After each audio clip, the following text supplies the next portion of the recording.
Assalamualaikum warahmatullahi wabarakatuh. Baiklah, pada hari ini kita akan melanjutkan pembelajaran kita masih tentang nematoda, di mana nematoda ini terdapat 10 spesies cacing, dan kita masih membahas tentang Ascaris lumbricoides atau cacing gelang. Di sini kita akan membahas tentang telur dan cara diagnosanya, bagaimana gejala klinisnya, dan bagaimana cara pemeriksaannya di laboratorium.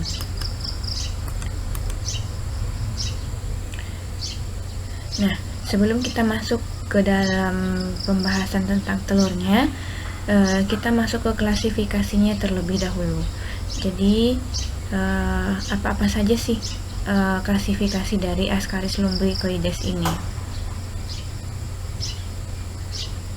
Klasifikasinya, kerajaannya atau kingdomnya adalah Animalia, lalu termasuk ke phylum Nemathelminthes, kelas Nematoda, subkelas Secernanthae, ordo Ascarididae,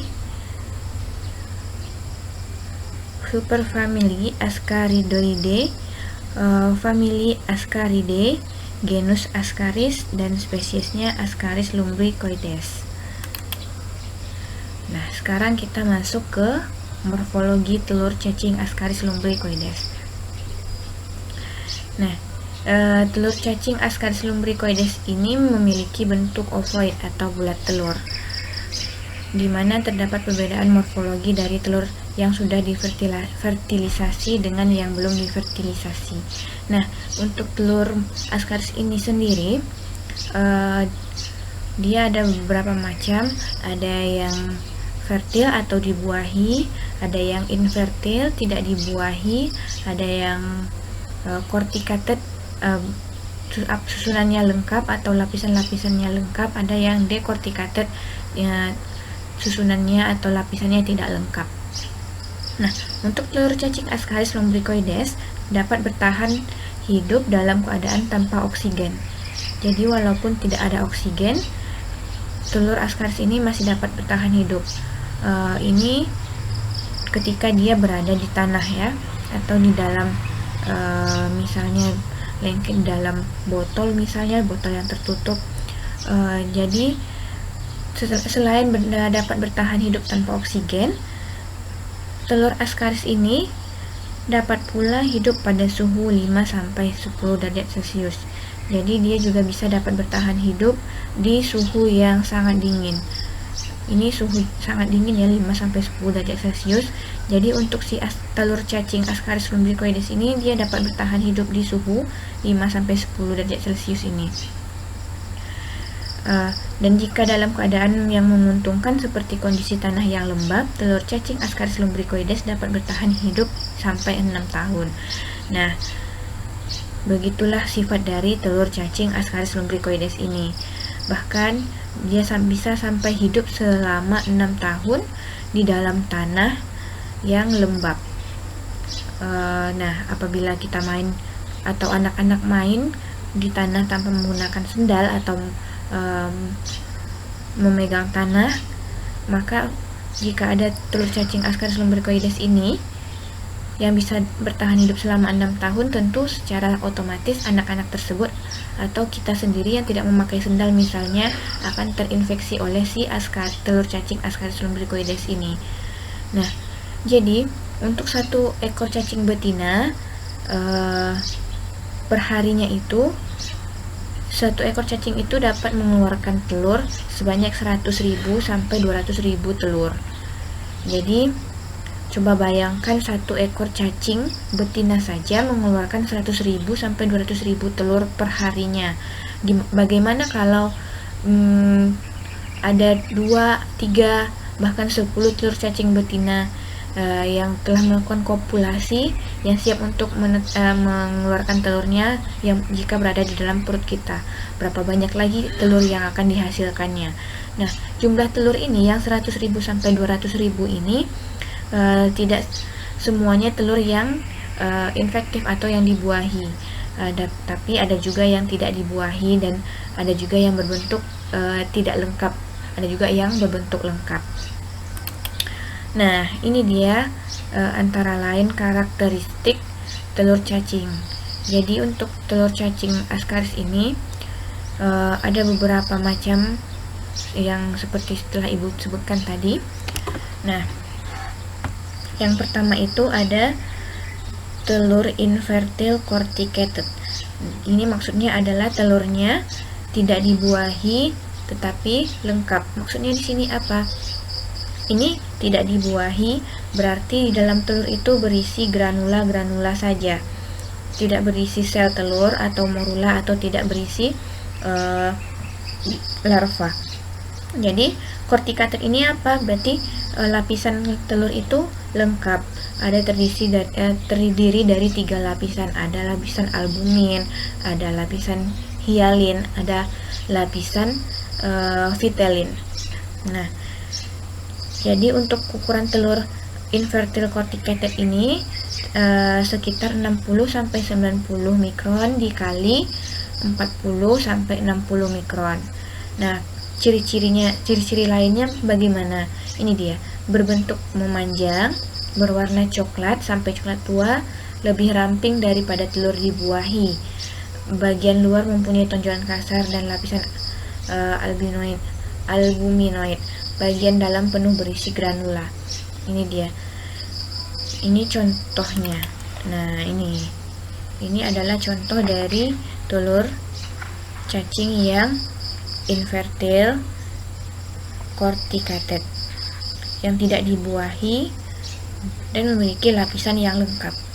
Jadi di sini ada 3 lapisan. Lapisan terluar yaitu albumin, di mana albumin ini biasanya berbentuk gerigi. Ini tidak lurus, tidak garis lurus, tetapi bergerigi. Lalu lapisan keduanya bernama hialin.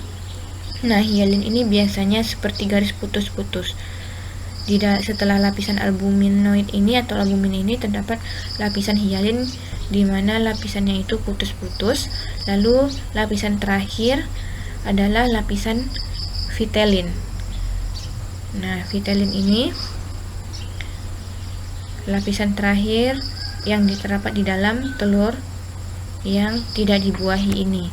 Nah, di dalamnya ini adalah granula-granula.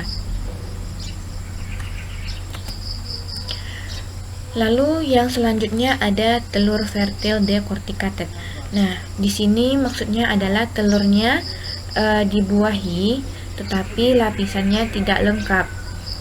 Berarti telurnya dibuahi berarti memiliki isi telur, yaitu ada sel telur atau morula, atau bisa berisi larva cacing ya. Nah, di sini decorticated berarti dia tidak lengkap. Telurnya tidak memiliki 3 lapisan. Lapisan yang tidak ada adalah lapisan terluar, yaitu albumin atau albuminoid. Nah, untuk ukurannya yaitu 45-75 mikron dikali 35-50 mikron. Ini ciri-ciri lain dari telur fertile decorticated. Berbentuk oval atau bulat, berwarna jernih, bentuknya menyerupai telur cacing tambang. Jadi hampir-hampir mirip dengan telur cacing tambang, tetapi tentu ada perbedaannya. Ketika besok sudah memasuki telur cacing tambang, nanti boleh kalian bandingkan antara telur cacing tambang dengan telur fertile decorticated ini. Nah, tetapi memiliki dinding yang tebal dan hanya memiliki 2 lapisan, yaitu lapisan hialin dan vitelin. Nah, di sini disebutkan tanpa lapisan albumin. Contohnya ini. Jadi di sini hanya lapisan hialin, lurus saja, tidak ada geriginya. Nah, ini dia lapisan hialinnya. Ciri-ciri dari lapisan albumin itu dia memiliki lapisannya bergerigi. Nah, di sini tidak ada gerigi, yang di sini hanya polos saja, lurus, ini disebut lapisan hialin. Nah, yang di dalam ini disebut lapisan vitelin. Di sini lebih terlihat jelas lapisannya dibandingkan di sini, karena hanya terdiri dari dua lapisan. Di sini kan 3 lapisan, jadi terlihat kurang jelas. Lalu yang selanjutnya ada telur fertil corticated. Nah, maksudnya di sini adalah telur yang dibuahi dan lengkap. Jadi telurnya dibuahi, berisi sel telur, morula atau larva. Nah, corticated di sini berarti telurnya lengkap lapisannya, ada terdiri dari 3 lapisan. Nah, untuk ukuran untuk telur fertil corticated ini ada 50 sampai 70, sekitaran 50 sampai 70 mikron dikali 40 sampai 50. Jadi untuk panjangnya sekitar segini, untuk lebarnya segini. Nah, bagaimana ciri-ciri lainnya? Bentuk lonjong atau bulat. Jadi untuk telurnya yang fertil corticated ini biasanya berbentuk lonjong atau bulat, warnanya kuning kecoklatan sampai coklat tua, dindingnya tebal dan berlapis, bagian luar dilapisi lapisan yang bergelombang. Nah, yang lapisan luar bergelombang ini nama lainnya itu yang albumin tadi. Kita lihat contohnya. Nih, contoh telur dari fertil corticated yang dibuahi dan lengkap. Nah, di sini terlihat bergerigi. Ini lapisan albumin. Lalu diikuti oleh lapisan vitelin yang seperti agak terputus-putus ini. Lalu yang terakhir, yang ini, yang ini lapisan hialin. Nah, yang ini lapisan vitelin. Nah, jadi ada albumin, ada hialin, yang ini hialin, nih, lalu vitelin. Nah, di dalam sini jika itu fertil atau dibuahi, berarti isinya sel telur atau morula atau bisa larva. Nah, ini dia siklus hidup untuk telur cacing. Jadi siklus hidup dari cacing Ascaris lumbricoides. Nah, misalnya ada seorang yang terinfeksi oleh si cacing Ascaris lumbricoides ini. Lalu telur keluar bersama feses atau tinja ya. Jadi nanti telurnya akan keluar bersama tinja atau feses si penderita. Nah, nanti telur yang berada dalam feses itu nanti akan berada di tanah. Ya, berarti dia berada di alam. Nanti di alam, dan jangan lupa bahwa Ascaris lumbricoides ini merupakan salah satu cacing STH atau soil transmitted helminth. Nah, jadi ketika si telur sudah keluar dari bersama feses penderita, si telur akan berada di alam. Nah, di alam si telur ini ngapain? Nah, telurnya yang berisi embrio menjadi telur matang. Jadi kalau telurnya yang berisi granula, dia tidak akan menjadi matang dan tidak akan menjadi infektif karena tidak dibuahi. Jika telurnya dibuahi dan berisi embrio, maka di dalam tanah, di alam, akan berubah menjadi telur matang. Kisarannya sekitar 9 sampai 13 hari.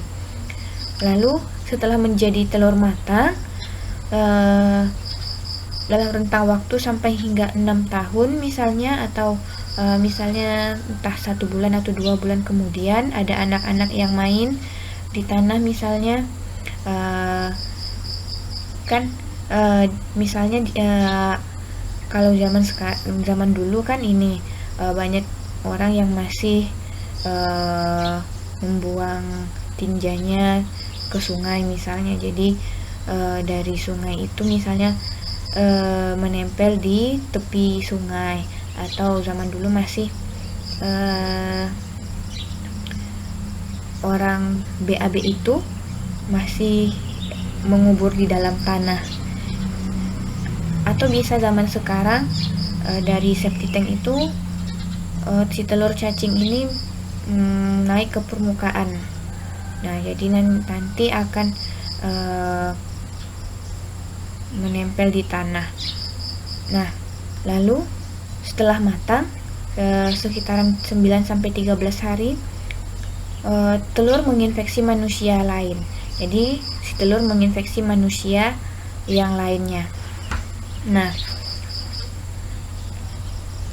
misalnya ada anak-anak yang main di tanah, di mana tanah itu mengandung telur Ascaris lumbricoides yang telah dibuahi, yang telah matang dan siap untuk menularkan.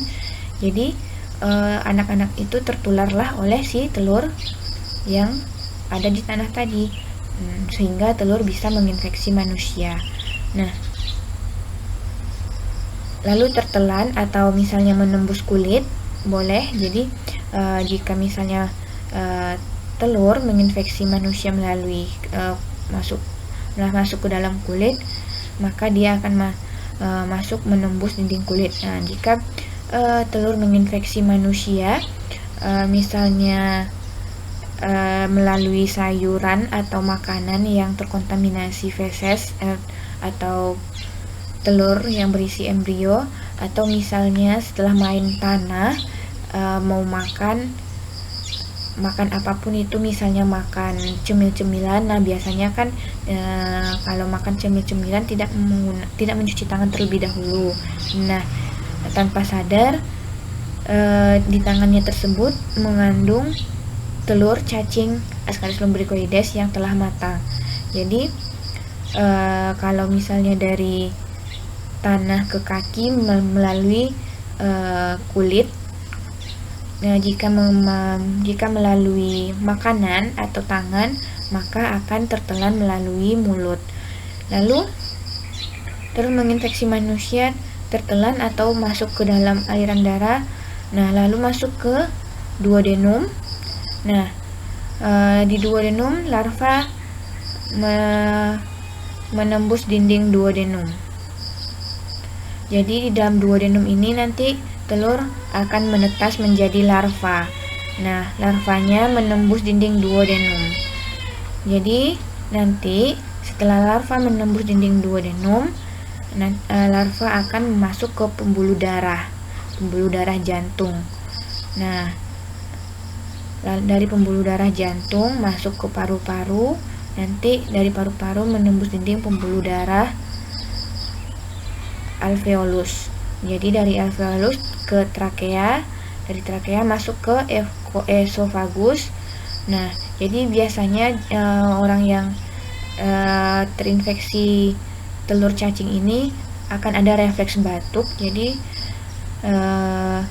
karena batuk tersebut masuk ke usus halus. Nah, jadi di usus halus menjadi dewasa.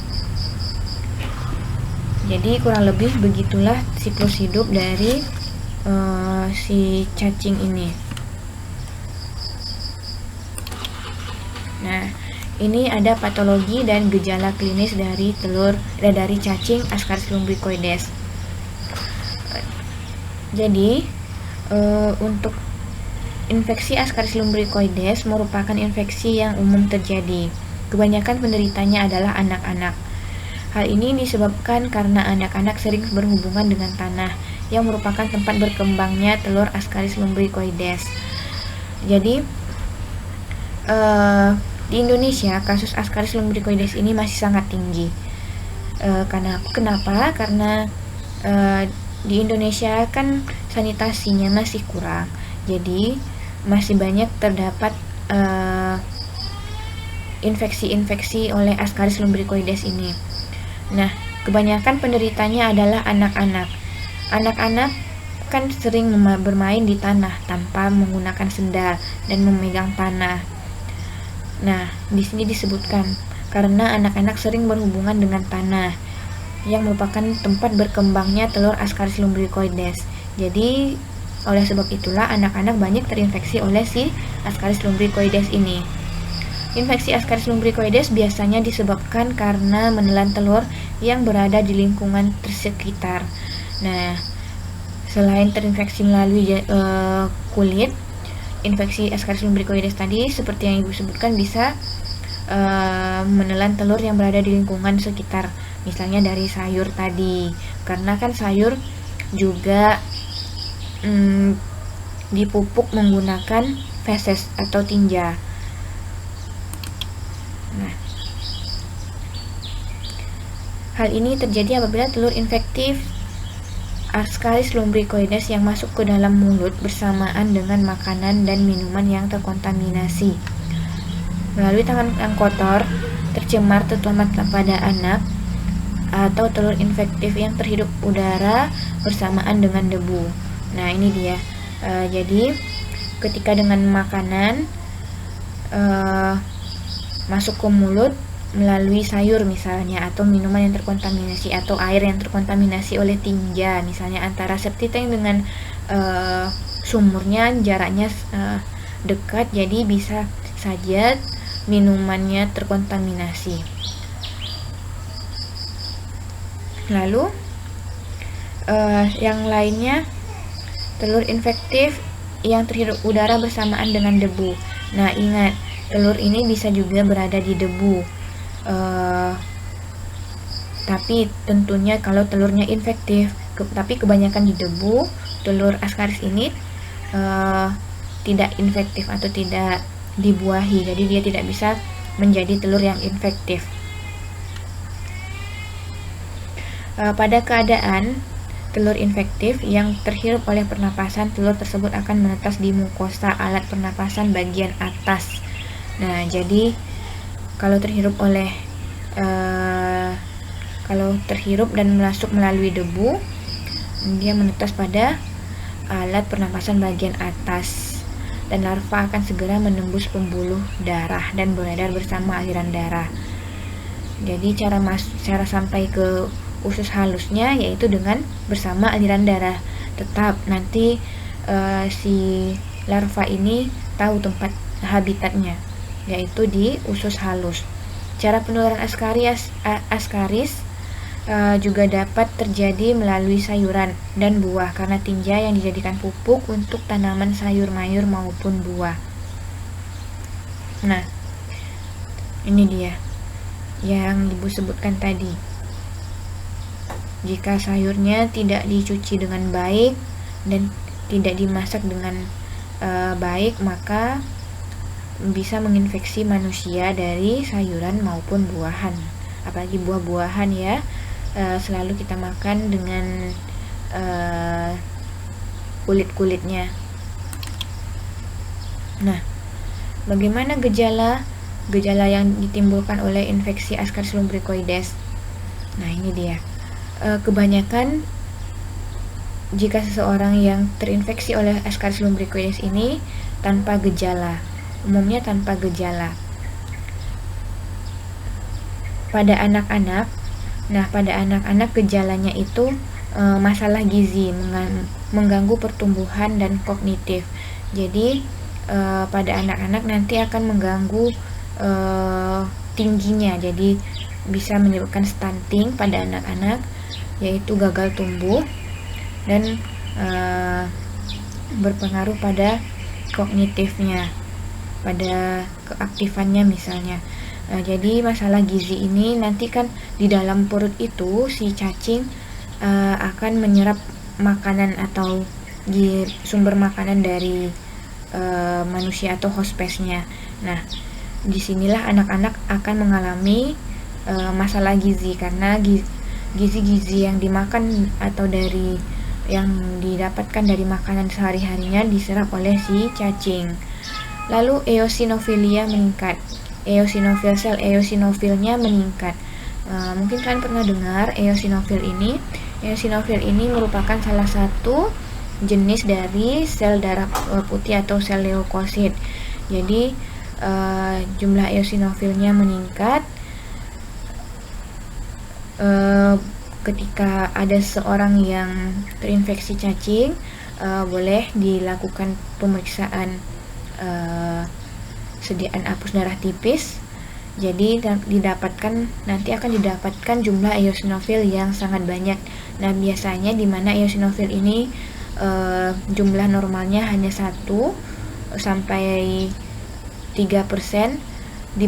Jika terjadi infeksi oleh Ascaris lumbricoides ini, maka jumlahnya akan banyak, lebih dari 3%. Migrasi larva melalui paru-paru.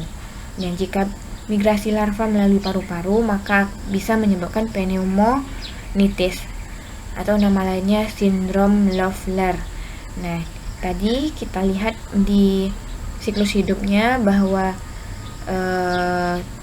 larva bisa melalui paru-paru, bisa melalui jantung, bisa melalui trakea, esofagus, dan lain-lainnya. Nah, jadi untuk migrasi larva melalui paru-paru ini bisa menyebabkan pneumonitis. Nah, nama lainnya yaitu sindrom Loeffler. Nah, jadi untuk migrasi larva ini di paru, larva akan menimbulkan respon inflamasi. Jadi ketika si larva bermigrasi melalui paru-paru, bisa menyebabkan inflamasi juga. Inflamasi itu apa? Inflamasi itu adalah peradangan. Nah, jadi ketika paru-paru itu dilakukan ronsen atau fototoraks, maka akan terlihat berupa infiltrat. Jadi seperti